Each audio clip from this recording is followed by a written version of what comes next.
आज मेरा वो आप देख रहे हैं ये जय गोविंद के बड़े भाई हैं, जिनका जो दर्द है वो अब मैं क्या बना रहा हूँ बयां इधर उधर, लेकिन मुझे नहीं पता चला घर पे क्या हो रहा है क्या नहीं। मेरे भाई आज नहीं हुए, मेरा बच्चा था। मेरे भाई का मर्डर हुआ है, वो खुद खुशी नहीं किया है। मैं ये भी करूंगा, मेरे पास जितना भी ताकत है, हम अच्छे हैं, इसलिए अच्छे हैं कि अगर गांव वाले चाहते तो हमें वो बजा सकते थे कि ये इसमें आपस में तकरार किए हैं, लेकिन पूरे गांव बोला है कि परिवार के कोई दोस्त नहीं उचर कर दिए थे, को बेचारा अपनी जान गंवा के पूरा करना पड़ा। आज समूह वालों का कहना है कि ये कर्जा माफ हो गया। अब भाई तुम कर्जा ले लो यार, हम अपने खेत बेच के देंगे। मेरा भाई दे दो, मेरा भाई दे दो। गांव के साथ दी सब हंसी और का करी, इससे आगे कौन कौन बातें नहीं हुआ केहू के बाद हंसी उड़ावे के और शर्मिंदा करे के ससुर तो कौन लायक है, तुम्हारे बेटा तुम्हारे सामने मरिए, तो अपना कंधा लाद के लेके गए, बोले यहीं पर रहो, अभी हम नगर से आते हैं तो तुमको ले चलते हैं। तब से वो हमको लेने नहीं गए और उतना हमारा स्वास्थ्य सही नहीं था कि हम आप खुद से आ सके। पैसा नहीं है मेरे पास कि मैं ग्लूकोज चढ़ा सकूं, इंजेक्शन लगवा सकूं, सुई लगा, मतलब कुछ भी कर सकूं। 1 रुपए एक दाने के लिए नहीं, वो भर्ती हो गई जाके, अब दिन भर रही ओकर बाद शाम के चली आई, फिर ले कमरे के छोड़ के चला, बात नहीं कराते रहे, सब बात नहीं है। हमारे पति नहीं रह गए तो किसका विश्वास करे भैया, किसका भरोसा करे। जब तब नहीं सपोर्ट था तो अब क्या सपोर्ट होगा। बस वही होगा कि नहीं कोई हमारे आगे पीछे मार के निकाल देंगे, उससे ज्यादा कुछ नहीं होगा। है हाथ में हुनर है तो करके खिलाएंगे, नहीं मिलेगा तो कहाँ से करके खिलाएंगे, भीख मांगेंगे। इससे कोई नहीं, गांव गड़ी कोई नहीं, बस सब लगाने और चढ़ाने। अरे यही गांव वाले, कहना नहीं चाहिए, कह दे रहे मुझसे कि यही गांव वाले सिखा सिखा के मेरे पति से मुझको बदजलन साबित कर दिए। बोलते हैं 4-5 दिन तुम दूसरे के साथ रही हो। अरे शादी ब्याह का मतलब थोड़ी ना होता है कि मतलब अपने पति को पति ही बदजलन बोले। दुनिया बोले, दुनिया से नहीं, मतलब जो अपना कहता था ना तो बहुत बीत जाता था मेरा, बिना खाए हुए मेरे बच्चों को खाए। आप नहीं समझ सकते, मेरे बच्चों से गवाही ले सकते हैं, पूछ सकते हैं, मेरी बड़ी बेटी सब कुछ बताइए। 3-3 4 दिन जब मेरी माता पेंशन पाती थी तो हम लोगों को लिए साग सब्जी लाती थी, नहीं पाती थी तो हम लोग ऐसे सो जाते थे। आप 4-5 दिन पहले की स्थिति बता रही हूँ, 3 दिन भूखे सोई हूँ। ऐसी मेरी स्वास्थ्य, इतना मेरा स्वास्थ्य खराब था और अभी खराब चल रहा है। इतना पैसा मेरे पास नहीं है कि मैं 2 खुराक मतलब दवाई ले सकूं अपने लिए, अपने बच्चों के लिए। नहीं खेबू तो पानी पी के सोए जा मम्मी, लेकिन हाँ जैसा पापा चला गए वैसे तू ना छोड़ के हम मजा आए। हम केहू कुछ नहीं मांगा मम्मी को। नमस्कार, आज मैं बस्ती जिले के मरवटिया गांव में आया हूं और थाना नगर बाजार है। यहाँ का मामला ये है कि जय गोविंद नाम के एक व्यक्ति हैं और जिनका जो शव है या लाश कह सकते हैं, बगल में इस गांव के बगल में एक बाग है, वहां पे लटकता हुआ मिला। अब किस मतलब कंडीशन से, किस मतलब कारण से ऐसा क्या मामला हुआ पारिवारिक कि उन्हें मतलब फांसी लगाना पड़ा, अब इसको मतलब जानने के लिए हम घर पे आए हैं। बाबूजी का नाम आपका है? भगवान जी। कुछ मामला कैसे क्या हुआ? मामला यह इतना रहा कि जब वो थाने पर रपट दे दी तो वहाँ जीवन बका बोलते है तिलाक के नाम लिखदाई दी कि तिलाक हमें मिले और 2 लाख रुपया निकाल के हमें जबरदस्ती बैंक से निकलवाई के मार के और खदिया दिन घर से वो पैसा उठा लेगी। ये कौन लिखवाया है? उनकी पत्नी। हाँ, वो रिपोर्ट में लिखा है, वो दीवान जी पढ़ के सुनाई दी ना, कहा ठीक है। यही बात पर उनके ज़्यादा और घबराहट हुई गई। गांव वाले कुल्ला फराकर गए, कहा ना वहाँ से खबर या हमारे लगे भागा गए तो पेड़ में लटका रहा।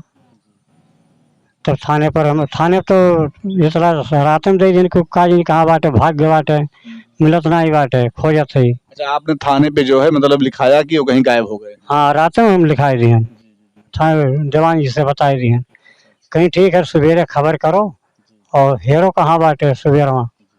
हम कहीं ठीक है साहब, तो सवेरवा जब मिला तो उन्हें फोन कराए तो भागा आई, तो उनसे कहा ना अपन लिख पढ़ के लेके गई। क्या नाम है आपका? चांदनी। तो ये कैसे का मामला है? देखिए भैया, हमको कुछ नहीं पता है इसमें। जो हमको ले गए थे वो इमरजेंसी में हम भर्ती थे, सुई लगवा। आपका स्वास्थ्य खराब था? हाँ, अभी 4-5 दिन पहले। और हमको मायके लेके गए, बोले यहीं पर रहो, अभी हम नगर से आते हैं तो तुमको ले चलते हैं। तब से वो हमको लेने नहीं गए, और उतना हमारा स्वास्थ्य सही नहीं था कि हम आप खुद से आ सके पैदल यहाँ। इतना मतलब स्वास्थ्य खराब था? हाँ, इतना गंभीर था। और उसके बाद में जब हम फोन करते थे तो कोई बात नहीं कराता था। और आज बिगड़ गया मेरा, तो चाहे जो कुछ भी बोले, मुझको सुनना ही सुनना है। और हमारी 2 बेटियां हैं, कोई सपोर्ट नहीं करता मुझे। जब से मेरी शादी हुई तब से कुछ मुझे कोई पसंद नहीं करता है इस घर में, कोई भी नहीं। जो कहने का मेरा ये इतना मतलब है। भैया क्या नाम है आपका? जी, मेरा नाम है राजेंद्र चौरसिया। जी। मैं उनका न बड़ा भाई हूँ, वो मेरे छोटे भाई हैं। मेरे भाई नहीं, मेरे औलादे हैं। लेकिन उनका कुछ किस्त समूह चल रहा था, जो कि उनका कहना था कि पूरे समाज में वो कह रहे थे कि जो किस्त मैं लिया हूँ मैं भरूंगा। लेकिन वो बोल रहे थे मेरे भाई साहब कि हमारी औरत किस्त निकाली है, लेकिन उसमें मुझे पता नहीं है। ना तो मेरा आधार कार्ड लगा है, ना मेरा नाम है, ना मेरा कोई प्रूफ है। और समूह किस्त जो लेने आते हैं सर जी लोग, वो लोग जय गोविंद उर्फ पप्पू को टाउचर कर रहे थे। एक दिन में पहुंचा किस्त भरने के लिए, मैं भी लिया हूं किस्त। तो वहां पहुंचा तो वहां काफ़ी लोग मेरे भाई को टाउचर कर रहे थे, समूह किस्त वाले। तो मैं उनसे बोला कि आखिर सर ऐसा क्या हुआ है कि जो आप मेरे भाई को इतना टाउचर किया जा रहा है। वो बोले कि ये टाइम से किस्त नहीं दे रहा है। मैं अपने भाई से बोला कि आखिर भाई तो किस्त लिया है तो क्यों नहीं दे रहा है। वो बोला कि ये से किस्त के बारे में मुझे कोई जानकारी नहीं है, मेरा कोई आधार कार्ड नहीं है, मेरा कोई आईडी नहीं लगा है, मेरा नाम नहीं है, मेरा सिग्नेचर नहीं है, तो मैं कैसे दूँ। फिर मैं उनसे बोला कि सर जी आप ये बताइए कि अपना फाइल दिखाइए, आप अपने फाइल में किसका नाम दर्ज किए हैं, उसका गारंटेड कौन है, मेरे छोटे भाई को क्यों तंग किया जा रहा है, आप मुझे बताइए। तो ये समूह वाले कहाँ आस पास से कि मतलब दूर से? ये बस्ती से आते हैं। तो यहाँ समूह मीटिंग लगता है, तो जैसे उनका मंथली होता है तो महीने का। तो मैं बोला ठीक है आप दिखाइए, फाइल दिखाइए। वो बोले कि ऐसा है कि मैं नहीं दिखा सकता। मैं बोला कि आप गलत बोल रहे हो, आप गलत बोल रहे हो। ये मत सोचिए कि आप सूट बूट पहन के आए हैं तो मैं डर रहा हूँ, आप गलत बोल रहे हैं। बताइए कि ये आप फाइल दिखाइए। फिर वो फाइल ओपन किए, उसमें वो समूह किस्त वाले के पास फाइल नहीं था। वो बोले कि ब्रांच पे आओ। हम बोले ब्रांच पे अगर आएंगे तो यहाँ बताइए कि यहाँ आप ज़बरदस्ती किस्त क्यों ले रहे हैं। जब बोले कि फाइल यहाँ नहीं है, ब्रांच पे है। तो मैं बोला ठीक है आप नाम बता दीजिए। तो वो बोले गंगाराम। तो गंगाराम, मैं अपने छोटे भाई से पूछा कि गंगाराम किसका नाम है। वो बोला कि मेरे स्वर्गीय ससुर का नाम है। तो मैं समूह किस्त वाले सर जी से पूछा कि ये बताइए कि अगर पति जिंदा नहीं है तो फिर कैसे आप किस्त दे रहे हैं। वो बोले कि अगर पति नहीं है तो माँ के बगल में बेटा आ सकता है। हम बोले कि अगर बेटा आ सकता है फिर दामाद के से आप किस्त क्यों ले रहे हैं। वो बोले कि इसका गारंटेड एक होता है, जैसे पत्नी के साथ पति गारंटेड होता है, वैसे सास के साथ कोई नहीं गारंटेड होगा। हम बोले गारंटेड कौन है। वो बोले चाँदनी। हम बोले चाँदनी कौन। ये बोला कि मेरी बीवी का नाम है। मैं बोला कि अगर इनकी बीवी चाँदनी गारंटेड है तो आप जाके इनके ससुराल वालों को टाउचर कीजिए, कर्जा वो लिए हैं, इसका क्या गलती है। ये शाम को 5:30 बजे निकला था बगीचे के तरफ, वहाँ निकला था। फिर ने बोला कि दीदी मुझे भूख लगा है और खाना बना दो, मुझे बहुत तेज़ भूख लगा है।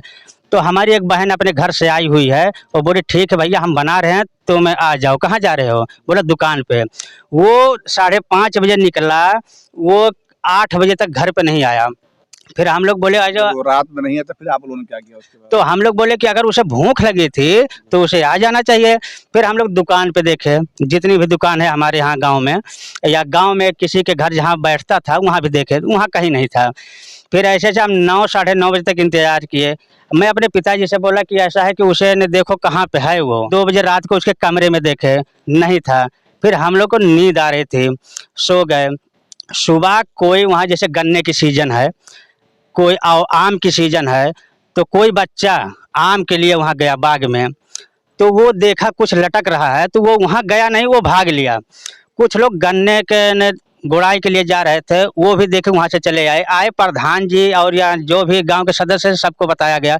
हमारे घर ये सूचना मिली, मेरे पिताजी रोते हुए ने जा रहे थे, मेरी बीवी मुझे जगाई, मैंने सिर्फ सुना और हाफ चड्ढा में ही पूरे दिन चीर घर पे पड़ा था। वहाँ देखा, जब वहाँ देखा तो ये एकदम ऐसा लग रहा था कि जैसे वो सो रहा है। मैं ये नहीं समझ पा रहा हूँ कि अगर वो फांसी है या आत्महत्या है तो फांसी जब ये गला ने दबेगा तो वाइब्रेशन शरीर में आएगा, कोई कितना भी मरना चाहे, लेकिन जब उसकी प्राण निकलने लगेगा तो वो ऑटोमेटिक अपने आप को बचाव करेगा और उसका शरीर हिलेगा, चप्पल भी निकल जाएगा। लेकिन वो सीधा चप्पल जैसे इतना, ये चप्पल इतना था, अब ये चप्पल इतना है ऐसे। अब बताइए अगर मैं यहाँ कुछ कर रहा हूँ तो ये ऐसे जरूर होगा, लेकिन ऐसा कुछ नहीं था। बल्कि वहाँ के लोग भी यही बोल रहे हैं कि ये खुदकुशी नहीं लगती, लेकिन सर ये ऐसा है कि हम बिल्कुल गरीब हैं। हाँ, हम वही किस्त के सहारे थोड़ा बहुत जी रहे थे, इधर उधर गारा माटी के काम कर रहे थे, लेकिन ये नहीं समझ रहा था कि समूह वाले अगर पैसा देंगे तो इतने प्यार से और लेने के वक्त किसी की जान ले लेंगे। हम ये नहीं समझ रहे थे कि जो पत्नी अपने पति के सहारा बन के रुपया निकलवा रही है, वो पैसा सब इकट्ठा ले जाके फिक्स कर देगी। मैं ये नहीं सोच रहा था कि मैं माचिस तो पकड़ा हूँ लेकिन मेरे घर में ही आग लग जाएगा। आज मेरा वो आप देख रहे हैं ये जय गोविंद के बड़े भाई हैं, इनका जो दर्द है वो अब मैं क्या बयां करूं। लेकिन बीवी अब कह रही है कि मैं घर पे नहीं थी, मैं घर वालों को फंसाऊंगी, जबकि मैं 10 साल से अलग हूँ। मैं 10 मई से घर पे नहीं हूँ, मैं खाना बना रहा हूँ इधर उधर, लेकिन मुझे नहीं पता चला घर पे क्या हो रहा है क्या नहीं हो रहा। मेरे भाई आज नहीं है, मेरा बच्चा था। आज मैं किसी से अगर मांगूंगा कोई 10 रुपया देने वाला नहीं है, सब लोग मजा लेने वाले हैं। लेकिन आज मेरे घर पे आप गए थे, देखे हैं, मैं हमारे ग्राम सभा की जो प्रधान जी हैं, मैं उनसे भी, वो बोले कि तुम्हें से आवास मिल जाएगा, ये कार्ड दो, वो कार्ड दो, पासबुक दो, मैं सब कुछ दे दिया हूँ। उस पर पता नहीं नमक लगा के और इमलिया खाते हैं। 5 साल उनका बीत गया, बेटा तेरा नहीं पास हुआ, क्या करूँ। सिर्फ मैं ही एक ऐसा हूँ गांव में, आप पूरे गांव में जाके एक एक घर देख लीजिए, सबको मिला है। ये पूरे ग्राम सभा में देख लीजिए, सबको मिला है। जिसके 3 तल्ला है उसे भी मिला है। 8 तारीख को उसे थाने पे बुलाया गया और वो बोला कि सर जी मैं नहीं जाऊंगा, एक बार गया था मुझे मार पड़ी थी। 8 तारीख को शाम को निकला, 9 तारीख को सुबह 5 बजे सब लोग देखे कि हमारे भाई की लाश, यानी वो इतना डर गया था कि थाने पे जाने के योग्य नहीं था। और कुछ तो समूह वाले इतना टार्चर कर दिए थे कि वो बेचारा अपनी जान गंवा के पूरा करना पड़ा। आज समूह वालों का कहना है कि ये कर्जा माफ हो गया। अब भाई तुम कर्जा ले लो यार, हम अपने खेत बेच के देंगे। मेरा भाई दे दो, मेरा भाई दे दो। ये बताइए, मैं उसी भाई के साथ मैं भी किस्त निकाला हूँ। मैं आपका जो किस्त लिया हूँ उसमें से थोड़ा सा खर्चा किया हूँ और बाकी रखा हूँ, और ईटा गारा के काम कर रहा हूँ, रखा हूँ। लेकिन आप लोग तो टाउचर करके मेरे भाई को खत्म कर दिए। क्रियाक्रम के लिए मैं पैसा कहाँ से लाऊंगा? जो रखा हूँ उसी में से लगाऊंगा। अगर जब मैं लगाऊंगा या भोजन कराऊंगा तो उसमें पैसा लगेगा। अब मेरा जो बैलेंस था वो यहाँ खत्म हो जाएगा। अब बताइए, समूह वाले मुझे भी टाउचर करेंगे, मुझे भी तो टाउचर करेंगे। अगर मैं अपने भाई का क्रियाक्रम नहीं करूंगा तो मैं, गांव के लोग बोलेंगे, और ये सत्य है कि भाई किसी के घर मृत्यु हो रहा है तो वो कर रहा है भोजनालय, अगर मैं नहीं खिलाऊंगा पिलाऊंगा तो मुझे लोग क्या कहेंगे? अब मुझे खिलाना है ना, उसी पैसे से मैं खिलाऊंगा। अब पैसा इधर कम हो जाएगा, किस्त नहीं जमा कर पाऊंगा। अब मेरे बीवी या बच्चों का करेंगे तो सर आप कितने जान लेंगे? आप कितने की जान लेंगे? आप बोलते हैं कि मैं अमीर आदमी को ये लोन नहीं दे सकता हूँ, जो सरकारी नौकरी करता है मैं उसे नहीं दे सकता हूँ, या ठाकुर या ब्राह्मण को हम लोन नहीं देंगे। क्यों? क्योंकि ठाकुर ब्राह्मण जो हैं वो भाई पहले से बड़ बने हो रहते हैं, आप उनकी एक झांटे नहीं उखाड़ पाएंगे। और जो छोटे वर्ग के हैं उनसे आप किस्त दे देंगे। आप अगर उनका पति कहीं गया परदेश कि आप रहो घर पे, अपनी बीवी से बोलेगा घर पे रहो, हम वहाँ से पैसा भेजेंगे। चले तुम नहीं मिल पाओगे तो हमारी बीवी को टार्चर करोगे। वहाँ ना एक गरीब को अगर एक बार बोल तो रोक साला, गरीब बेचारा वहीं पे मुँह मारेगा। लेकिन एक ठाकुर एक ब्राह्मण को दिखाइए एक शब्द में मुता के, इसीलिए वो बोलते हैं कि हम ठाकुर या ब्राह्मण को किस्त नहीं देंगे, हम किसी सरकारी नौकरी वाले को किस्त नहीं देंगे, ये छोटे वर्ग वालों को किस्त देते हैं। मैं आज बोलता हूँ कि मेरे भाई का जितना भी खर्चा आएगा मैं उसी में से खर्चा करूंगा, लेकिन ये बैलेंस तो खत्म होगा ना, फिर तो मेरा नंबर आ जाएगा।